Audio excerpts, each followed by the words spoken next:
Hey guys, it's your girl D, Did by D here, and I promised you guys when I reach 50 subscribers I would drop this video on my how-to butterfly braids. So right now I'm just inspecting out the hair because you can tell she had blunt ends, but we still went ahead and conquered the style anyways. Now I will demonstrate sooner than later a how-to stitch braid video, but the foundation is a basic stitch braid, or you can just do cornrows here as well. I like the stitch braid effect because it always gives a nice design and a nice touch to your style, but here I'm just making sure I have a good ratio of jam. Also making sure that my hands are firm and steady and placed on my client's scalp. That's going to get you a real great foundation for your braid.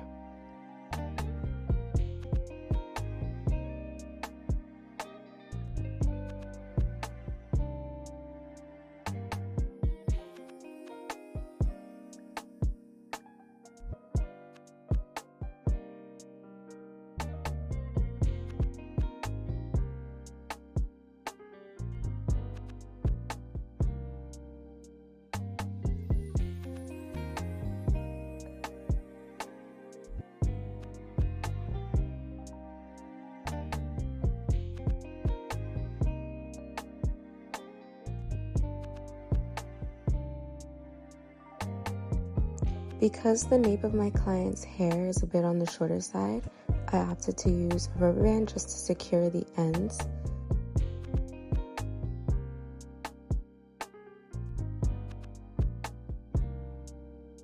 Now look very closely. Do you see the stitches stitching? Okay? Like, look how beautiful that looks. I was so happy. Now, this is the second step of our butterfly braid. We are going to crochet the hair underneath the braid. When you put the hook underneath your hair, you're gonna clamp it and pull the other piece out on the other side. So when I go in with my crochet hook, I'm twisting it, just making sure that it gets in underneath my client's hair without hurting my client, and I pull it through like so. I also just want to make sure that my hook is open so that I can receive the hair on the other side. The amount of pieces and the sizes of the pieces vary depending on the client's head size and shape. So after that's done, I like to add a couple curly pieces just to give it more of a messy / dramatic look. And then I'm always going to leave out a little piece of hair when braiding the foundation of my client's hair so that it gives it a more natural look. So I start off by grabbing 3 pieces of braiding hair and creating my own little braid.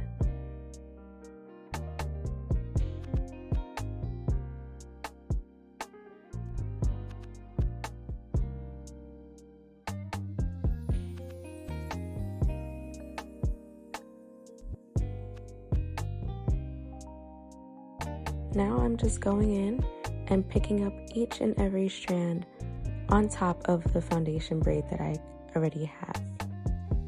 You're basically creating your own braid on top of the foundation braid.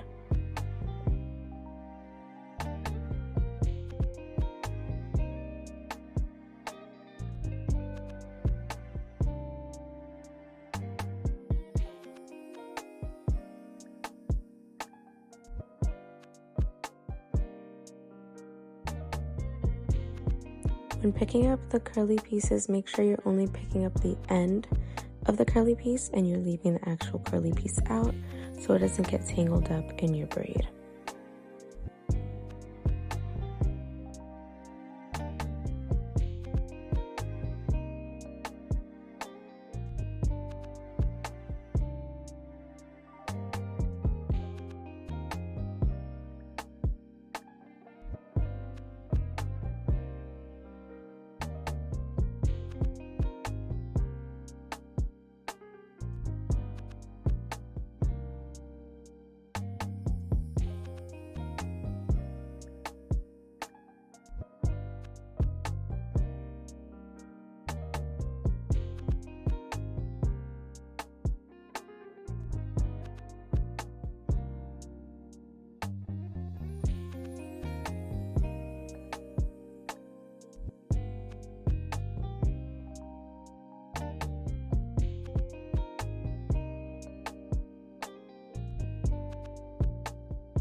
Oh my gosh, I'm just so in love with how this came out. Like, the foundation braid helps so much because it's going to make sure your stitches stay intact, and it's also going to last a bit longer for the client.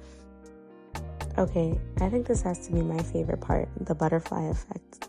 And now you can do this in so many different ways, but I just find that I love the distressed look of how I do my butterfly braids. I'm currently using the back of a metal rat tail comb, and specifically metal because the plastic ones are a bit flimsy and aren't going to give you the best distressed look, in my opinion. Now, there's many unique ways on how you want to create your butterfly look. All I'm doing is pinching a little piece of hair off the edge of each braided part. I call this the pinch and pull method.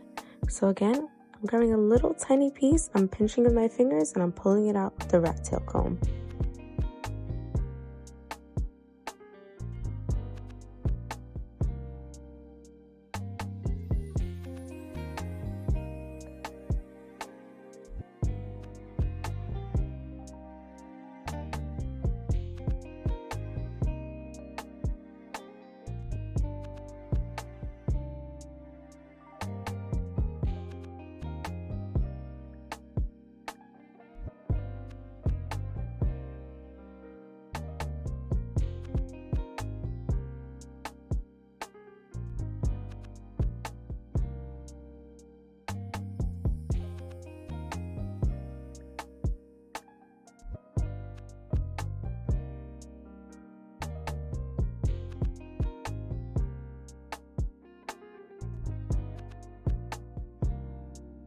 Once I'm done with my rat tail comb, I like to just go in and pull out the little pieces that I just plucked out, just to give it a bit more of a fuller look. To finish off the ends, I put them in a rubber band, put them in some pinwheel buns in the back, and this is the final result. I hope you guys enjoyed my video.